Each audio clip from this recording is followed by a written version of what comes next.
Hello बच्चों, क्या हाल है।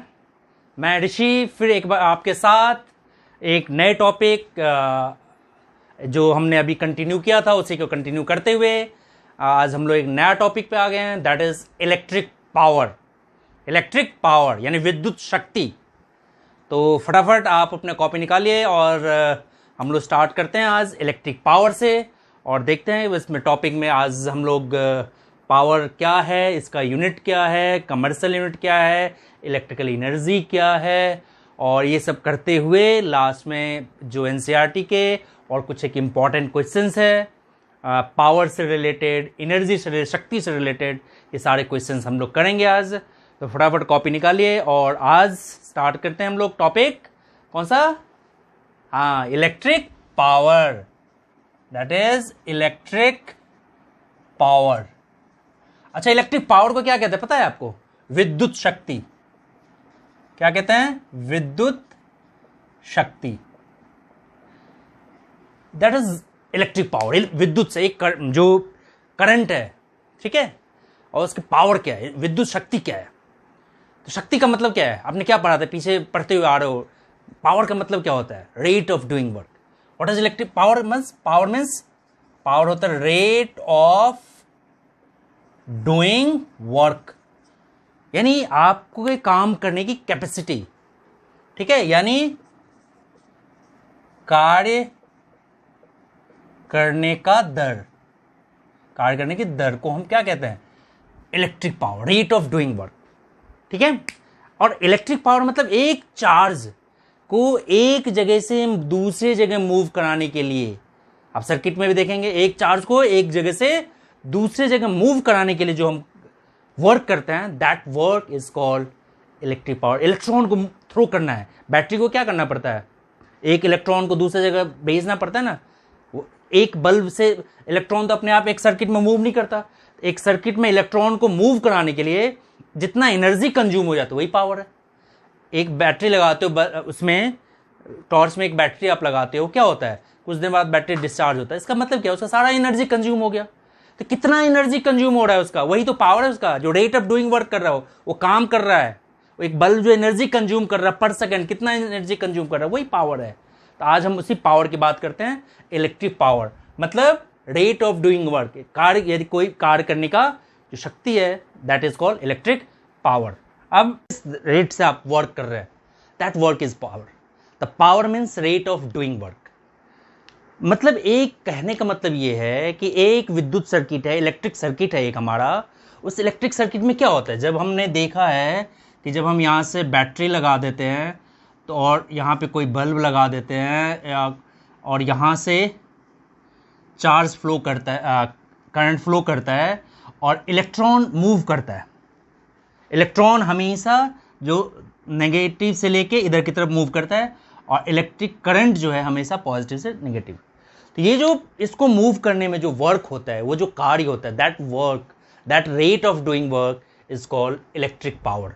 Electric power means rate of doing work, कार्य करने की शक्ति को ही हम क्या कहते हैं? कार्य करने की दर, कार्य करने की दर, कार्य करने की दर को दर, that is electric power, rate of doing work. कार्य करने की दर को हम क्या कहते हैं? Electric power. अब है क्या, देखो इसको। पावर बताया मैंने, work upon time, power W/T, यानी कार्य अपॉन टाइम, कार्य, रेट ऑफ डूइंग वर्क। तो वर्क क्या था, वर्क क्या होगा? हम लोग जब फर्स्ट सेकंड लेक्चर पढ़े थे उसमें हमने देखा था, पोटेंशियल हम लोगों ने पढ़ा था। पोटेंशियल क्या था? पोटेंशियल भी देखो, पोटेंशियल था वर्क अपॉन चार्ज। एक चार्ज को एक पॉइंट ए ये था, एक पॉइंट बी था। एक चार्ज को यहां से यहां तक लाने में जो वर्क होता है, वही उसी work done per unit charge को हम कहते हैं पोटेंशियल। तो अगर मैं इस क्यू को, डब्ल्यू को क्या लिख सकता हूं? V into Q. तो पावर क्या हो जाएगा? वर्क को हम क्या लिख सकते हैं यहां से? W इक्वल टू क्या हो जाएगा? V into Q. तो V into Q upon T, ठीक है। तो यहां देखो, चार्ज अपॉन टाइम, ये क्या था? Current, flow of charge per unit time. तो पावर जो है क्या हो जाएगा? V into I. पावर हो गया V इंटू आई। इसको ऐसे भी आप लिख सकते हो, दूसरा तरीका है, अगर हम इसको ऐसे लिख दें, इसको डायरेक्ट ऐसे लिखो, या फिर पावर को तो हम ऐसे भी कह सकते हैं ना। तो पावर हमारा आ गया power equals to V into Q by T. अब जो करंट क्या था, चार्ज अपॉन टाइम, तो देयरफॉर Q क्या हो जाएगा, I इंटू टी। तो देखो power equals to V, Q को क्या लिख देंगे, I into T divided by T. ये कट गया, तो पावर क्या हो जाएगा, V इंटू आई। तो पावर मतलब वोल्ट इंटू करंट। पावर क्या हो गया, यहां भी वोल्ट इंटू करंट। अगर ये यहां लगाते हो तो इस तरह से आएगा, और क्यू को रिप्लेस करते हो तो आप इस तरह से पावर को लिख सकते हैं। तो पावर मतलब रेट ऑफ डूइंग वर्क, ठीक है। और मैथमेटिकली क्या आ गया रिलेशन, तो P equals to V into I. तो V इंटू आई को क्या लिखें, देखो तो पावर का यूनिट है वॉट, क्या होता है इसका मात्रक, यूनिट मतलब मात्रक, इसका यूनिट क्या है, वॉट। तो क्या हो जाएगा, 1 वॉट इक्वल्स टू ये वोल्ट, 1 वोल्ट इंटू 1 एम्पियर।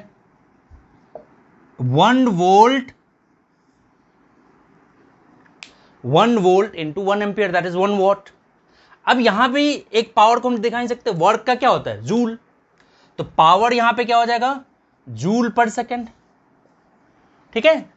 तो power means rate of doing work, कोई भी काम करने का जो आपका दर है, किस रेट से आप कोई वर्क को कर रहे हैं, that work is called power. लेकिन इलेक्ट्रिक सर्किट में इलेक्ट्रॉन को फ्लो कराने में कितना एनर्जी लग रहा है, कितना आपका वर्क हो रहा है। इलेक्ट्रॉन जब भी कोई सर्किट होगा तो इलेक्ट्रॉन उसमें मूव करेगा, उस इलेक्ट्रॉन को जो मूव करने में जो वर्क हुआ है, दैट वर्क यहाँ पे इलेक्ट्रिक पावर की बात। तो पावर तो है रेट ऑफ डूइंग वर्क, लेकिन जब हम इलेक्ट्रिक पावर की बात कर रहे हैं तो work done moving a charge from one point two another. ये जो वर्क हो जाएगा, एक चार्ज को एक जगह से दूसरी जगह मूव कराने में जो वर्क हुआ है, दैट वर्क हमारा क्या हो जाएगा, पावर।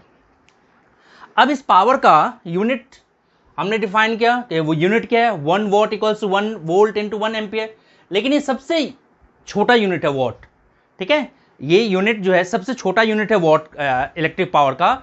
और पावर का कमर्शियल यूनिट क्या होगा, अभी इसकी हम बात करते हैं। इलेक्ट्रिक यूनिट, एक कमर्शियल यूनिट जो है एक बेस्ड क्वेश्चन पूछता है कि व्यापारिक मात्रक, ठीक है ना। तो कमर्शियल यूनिट पे क्या क्वेश्चन होगा, अभी हम लोग इस पर डिस्कस करते हैं। एक question commercial unit of power की बात हम लोग करेंगे अभी। कमर्शियल यूनिट इसका जो क्या आ जाएगा, फिर देखो इधर, तो पावर जो है रेट ऑफ डूइंग वर्क, पहला कंसेप्ट हमारा आ गया कि पावर जो है रेट ऑफ डूइंग वर्क है। अब ये देखो power equals to V into I, power equals to V into I. इसको हम और अनदर फॉर्म में कन्वर्ट कर सकते हैं, जैसे ओम्स का लॉ था। ओम्स लॉ क्या था, V equals to I R, V equals to I R. अगर यहां हम पुट कर दें तो पावर क्या हो गया, आई आर इज V के जगह पे और इंटू आई, तो क्या हो जाएगा, पावर हो जाएगा हमारा आई स्क्वायर आर। ये दूसरा फॉर्म पावर हो गया, ठीक है। अगर हम आई को रिप्लेस करें यहां से, तो आई की वैल्यू क्या हो जाएगा, V बाई आर। तो यहां पुट करो तो पावर क्या हो जाएगा, V into V by R. तो power equals to V square by R, ठीक है। आर मतलब रेसिस्टेंस, प्रतिरोधक। तो यहां एक चीज ध्यान रखो कि जितना ज्यादा रेसिस्टेंस होगा उसका पावर उतना ही कम होगा। आर मतलब रेसिस्टेंस, प्रतिरोधक। तो जितना किसी भी सर्किट में जितना ज्यादा रेसिस्टेंस, उसमें पावर उतना ही कम होगा। अब पावर मतलब रेट ऑफ डूइंग वर्क, इसका क्या मतलब है, जैसे आप कोई भी बल्ब देखते हो, बल्ब पे लिखा होता है 100 वॉट 220 वोल्ट, ठीक है। एक बल्ब है सपोज करो ऐसे, और एक बल्ब पे लिखा हुआ है 100 वॉट 220 वोल्ट। मतलब ये 100 वॉट का मतलब है कि 100 जूल पर सेकेंड ये एनर्जी कंज्यूम कर रहा है। ये जो है 100 joule per second energy consume कर रहा है। तो पावर का मतलब ये भी है एनर्जी कंज्यूम पर second. Power in terms of अगर हम एनर्जी देखें तो एनर्जी कंज्यूम पर सेकेंड, ठीक है ना। एक सेकेंड में कोई भी इलेक्ट्रिक अप्लायंसेस कितना एनर्जी कंज्यूम कर रहा है, ठीक है, तो वो भी हमारा क्या हो जाएगा, इलेक्ट्रिक पावर। तो इलेक्ट्रिक पावर को हम यहां से दूसरा अगर कंसेप्ट देखें, एनर्जी पर सेकेंड भी कह सकते हैं। तो इलेक्ट्रिक पावर जो है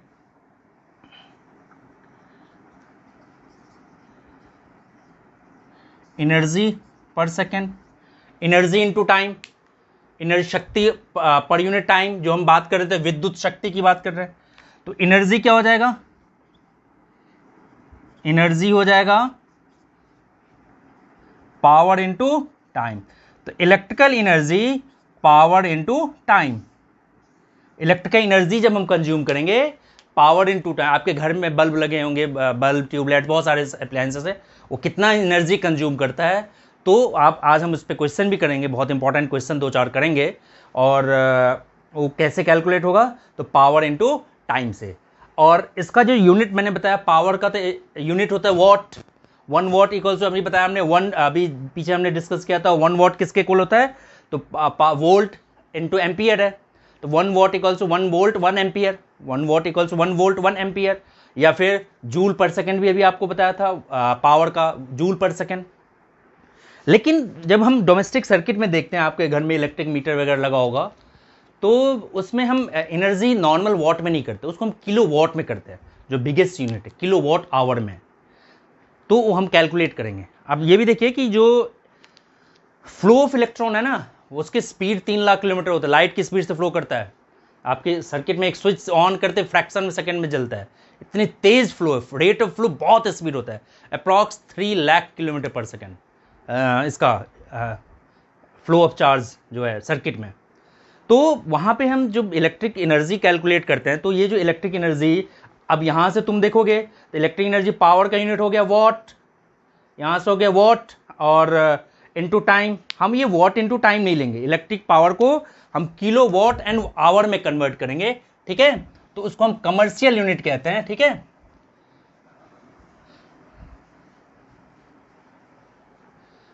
तो ये हमारा 3-4 रिलेशन बन गया, power equals to V into I, एक पहला बना, ठीक है।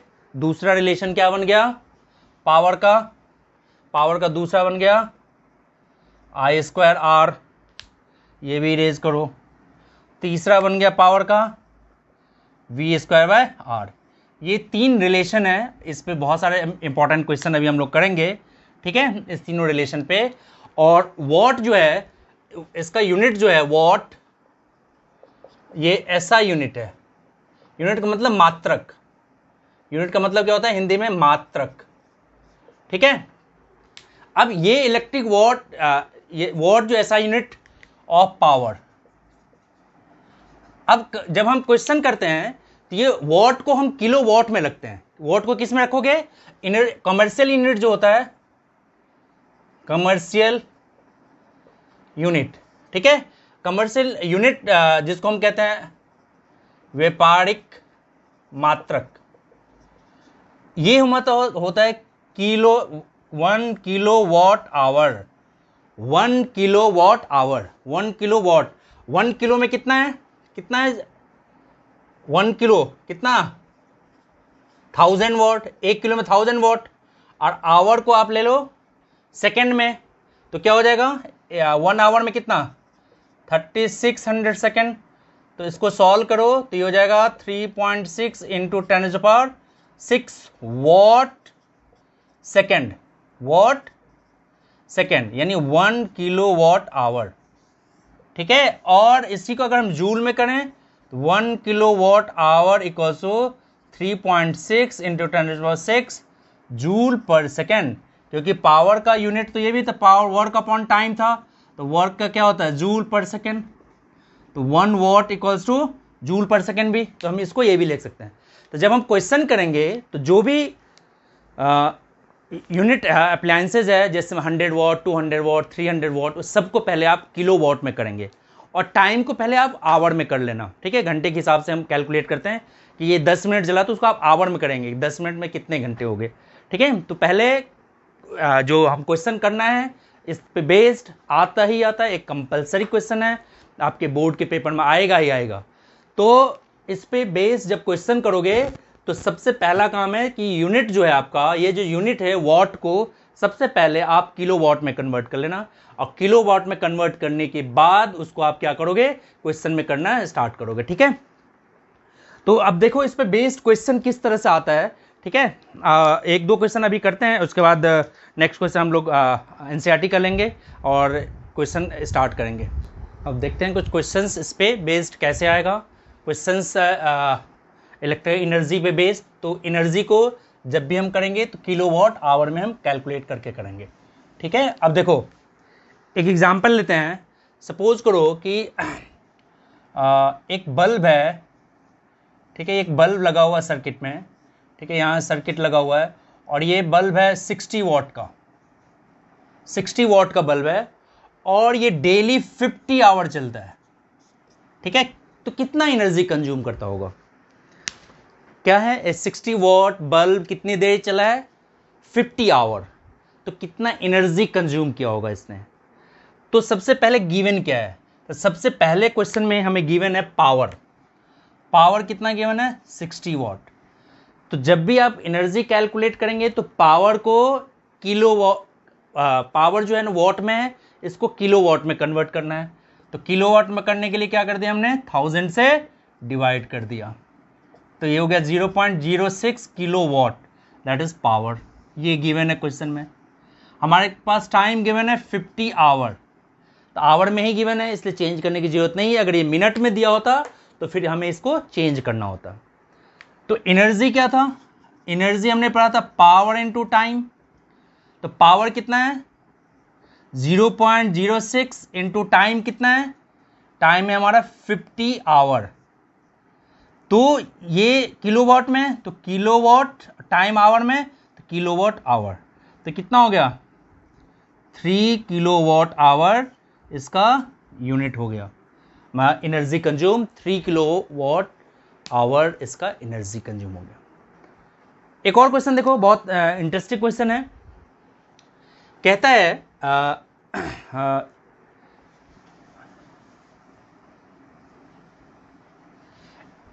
एक बल्ब है हमारे पास, एक बल्ब है, ठीक है, और इस बल्ब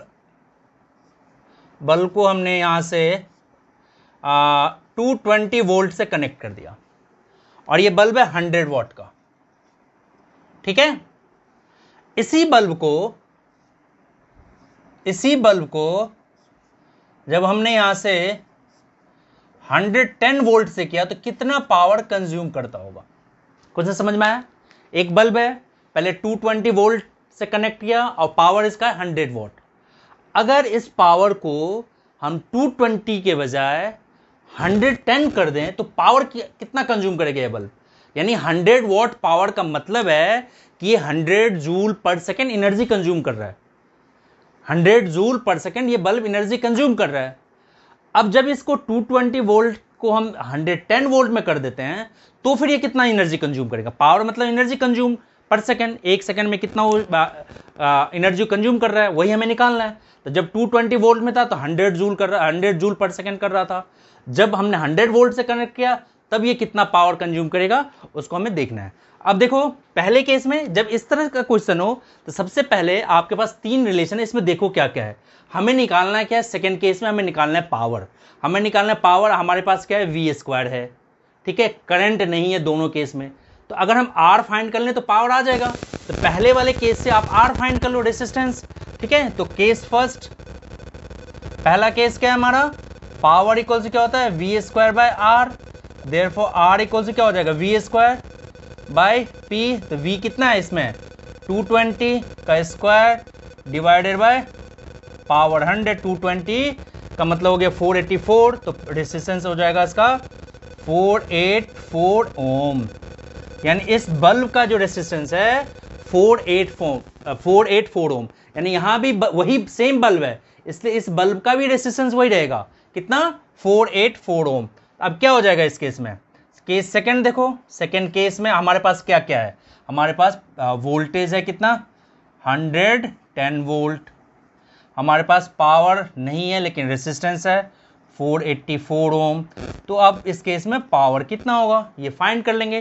तो हमारे पास रिलेशन तो है ही, तो पावर इक्वल से क्या होता है V² बाय R, तो power equals to V square by are.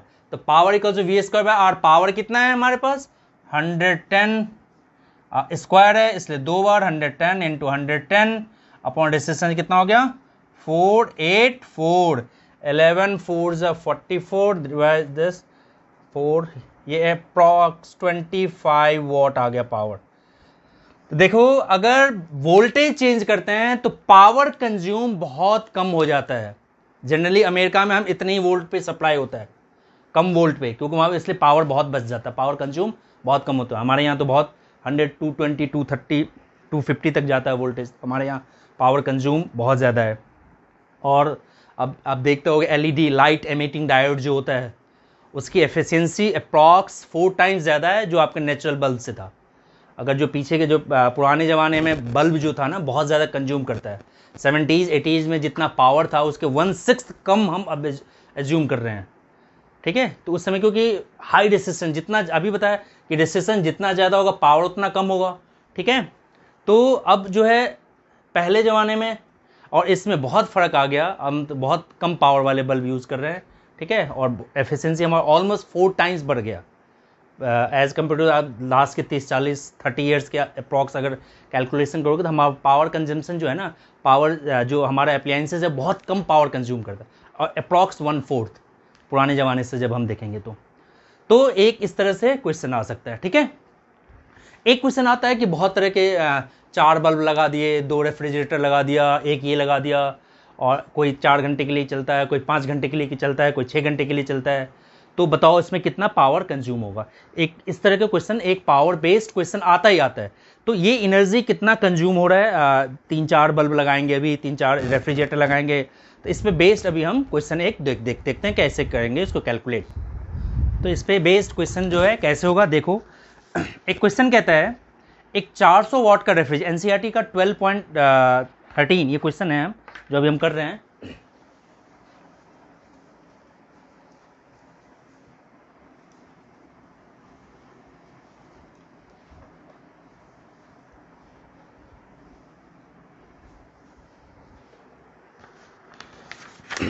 NCERT का क्वेश्चन है 12.13, कहता है कि रेफ्रिजरेटर है 400 वाट का, यानी पावर जो है इसका 400 वाट है। ठीक है, पर डे 8 आवर चलता है, प्रतिदिन 8 घंटे चलता है, और ये 30 दिन तक चलता है। तो टाइम कितना हो गया, टाइम 8 आवर पर डे, यानी प्रत्येक दिन 8 घंटे। ठीक है, 8 आवर पर डे, तो टोटल टाइम जो हो जाएगा हमारा 8 इंटू 30, टोटल टाइम यानी 30 डेज में, 30 डेज 30 दिन चलता है, 240 आवर ये चल रहा है।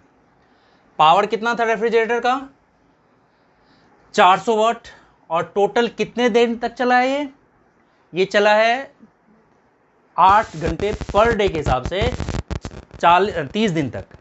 और 1 यूनिट का जो खर्चा बता रहा है 3 रुपया, 1 किलोवाट आवर का जो इलेक्ट्रिक का बिजली बिल है वो 3 रुपए के हिसाब से ले रहा है। ठीक है ना, कितना 3 रुपीज 1 किलोवाट आवर का जो कॉस्ट है 3 रुपीज, तो कितना कंज्यूम करता होगा। ठीक है, अब देखो एनर्जी का सबसे पहला रूल है, एनर्जी क्या हो गया पावर इनटू टाइम। ठीक है, तो पावर क्या है 400 वाट, अभी बताया था पावर को सबसे पहले किस में कन्वर्ट करोगे किलोवाट में, डिवाइडेड बाय 1000,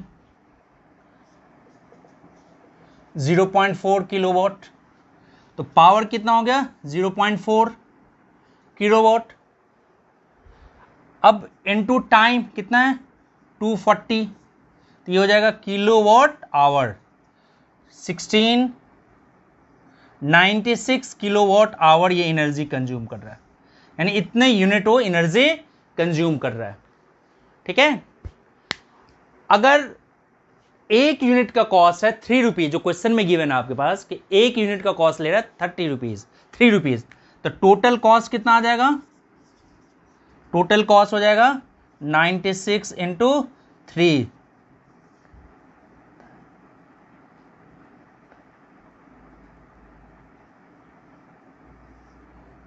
इतना रुपया जो है ना चार्ज हो जाएगा 288 रुपीज़ जो है एक रेफ्रिजरेटर अगर 400 वाट का है आपके घर में और ये 8 घंटा पर डे चलता है तो ये इतना एनर्जी इतना रुपीज़ कंज्यूम करेगा। एक और क्वेश्चन एनसीईआरटी का ही लेते हैं, क्योंकि एनसीईआरटी में इस तरह के क्वेश्चन 3-4 क्वेश्चन है और एक इस तरह का क्वेश्चन आ जाता है पेपर में, जब आप देखोगे तो इस तरह का क्वेश्चन आएगा। अब ये क्वेश्चन और लेते हैं हम लोग। An electric heater draws a current at 10 ampere from 220 volt supply. What is the cost of using heater for 5 hours a day for 30 days if the 1 unit cost is 5 rupees 20 पैसा। अब ये क्या है, इस क्वेश्चन में देखो क्या कह रहा है।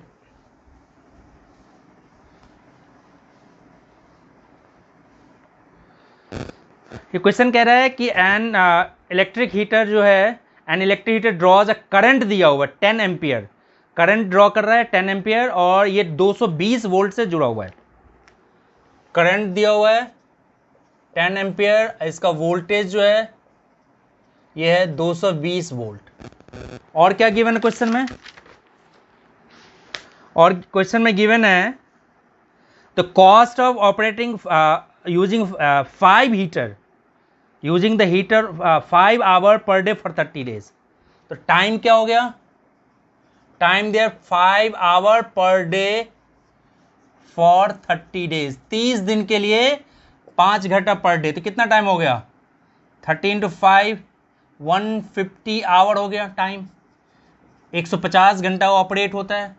ठीक है, तो पावर यहां पे V दिया हुआ है, V वोल्टेज V दिया हुआ है, तो सबसे पहले तो पावर निकल जाएगा V × I से, V × I से पावर निकाल लिया आपने, आपके पास V भी है, आपके पास I भी है। इसके बाद आप एनर्जी निकालोगे पावर × टाइम, तो पावर आपके पास कितना है, इसको कैलकुलेट करोगे 220 वोल्ट और 100, इससे आपका कैलकुलेट हो जाएगा पावर। ठीक है, तो आप इस तरह से कैलकुलेट करके देखो, इजिली आ जाएगा। तो ये पावर हो जाएगा हमारा, अभी रफली कर देता हूं मैं, 220 वोल्ट × 100। ठीक है, ये हमारा किस में आया पावर, ये पावर जनरली जब भी हम क्वेश्चन करेंगे तो पावर को हम किस में रखेंगे, किलो वॉट आवर में। ठीक है, तो ये तो वॉट आया ना, तो इसको कैलकुलेट कर दो, 2200 अपॉन 1000, 2.2 किलो वॉट। तो पावर आ गया 2.2, टाइम कितना है 150, तो ये क्या आ जाएगा किलो वॉट आवर। और कह रहे हैं एक यूनिट का जो कॉस्ट है, यूनिट का कॉस्ट जो आ रहा है एक किलोवाट का 5.5, जो भी कॉस्ट है 5.5 दिया हुआ है, तो आप इसको लेके 5.5 से मल्टीप्लाई कर दोगे।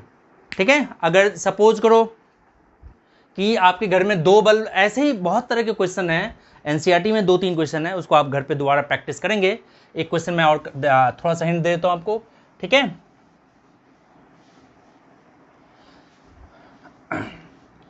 एक क्वेश्चन देखो, इस क्वेश्चन में एनसीईआरटी का ही लेते हैं क्वेश्चन और इसके बाद सॉल्व करते हैं इसको, क्वेश्चन को, एनसीईआरटी क्वेश्चन को करते हैं क्वेश्चंस 1-2 और ये क्वेश्चंस है क्वेश्चन नंबर हमारा है ये 15th, एनसीईआरटी का 15th क्वेश्चन है। 15th क्वेश्चन है कि 2 लैंप जिसमें एक का जो 2 लैंप है, चलो इसमें थोड़ा सा वैल्यू भी मैं चेंज कर सकता हूँ, इसका है 100 वॉट एंड 220 वोल्ट, और एक दूसरा लैंप है, मैं थोड़ा सा चेंज कर सकता हूँ क्वेश्चन को, 60 वॉट एंड 220 वोल्ट। एक जो मेंस से कनेक्टेड करते हैं, ठीक है, और दोनों में 220 वोल्ट से हम कनेक्ट कर देते हैं, 220 वोल्ट से कनेक्टेड है, ये लिखा भी है। ठीक है, 220 वोल्ट। कितना इलेक्ट्रिक करंट ये ड्रॉ करेगा, अगर मैं अभी क्वेश्चन भूल जाओ तुम, मैं नॉर्मली क्वेश्चन ले लिया कि 100 वॉट 220 वोल्ट एक बल्ब पे लिखा हुआ है, एक पे 60 वॉट 220 वोल्ट लिखा हुआ, क्वेश्चन नहीं है। 15 क्वेश्चन को आप भूल जाओ अभी फिलहाल, उसके बाद हम 15 क्वेश्चन रिव्यू करेंगे। अब मैं इसमें करूँगी कौन ज़्यादा करंट लेगा और कितना करंट लेगा, तो कैसे कैलकुलेट करोगे। तो पहले वाले का देखो, पावर कितना है 100 वॉट, और दूसरे वाले का पावर कितना है, इसका पावर है हमारा 60 वॉट। इसमें वोल्टेज कितना है 220 वोल्ट, इसमें वोल्टेज कितना है 220 वोल्ट। आई अगर मैं इंडिविजुअल निकाल लूँ, आई इसका क्या होगा, आई इसका क्या होगा, तो यह सिंपल नहीं निकल जाएगा, power equals to V into I, power equals to V into I. ठीक है, तो हमें आई निकालना है, तो आई क्या निकलेगा, पावर अपॉन वी। तो पावर कितना है 100 अपॉन 220, इसमें कितना हो गया, I equals to power upon V. ठीक है, तो पावर इसका 60 अपॉन 220, इस तरह से इसको सिंप्लीफाई करके आप दोनों में करंट फाइंड कर सकते हैं। अब सपोज करो कि आपके कमरे में 2 टेलीविज़न लगा हुआ है, एक टेलीविज़न है एक रेफ्रिजरेटर है। टेलीविज़न चलता है 100 वॉट का और आपका रेफ्रिजरेटर 10 वॉट का एग्जांपल ले लिया, तो दोनों में कितना एनर्जी कंज्यूम होगा, इस तरह के क्वेश्चन बहुत आता है।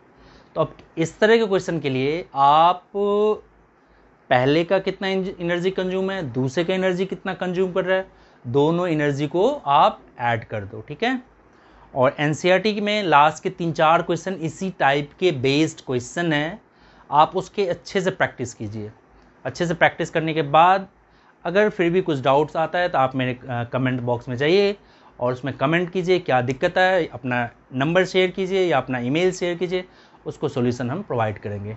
ठीक है, तो फिर से हम नेक्स्ट टॉपिक में मिलेंगे एक नए टॉपिक के साथ। नेक्स्ट टॉपिक हमारा चैप्टर यही रहेगा, करंट इलेक्ट्रिसिटी। उसमें हम बात करेंगे heating effect of current, heating effect of current, जो तापीय प्रभाव है इलेक्ट्रिसिटी का, हीटिंग इफेक्ट, उसकी बात करेंगे। तो आप तब तक के लिए बाय बाय।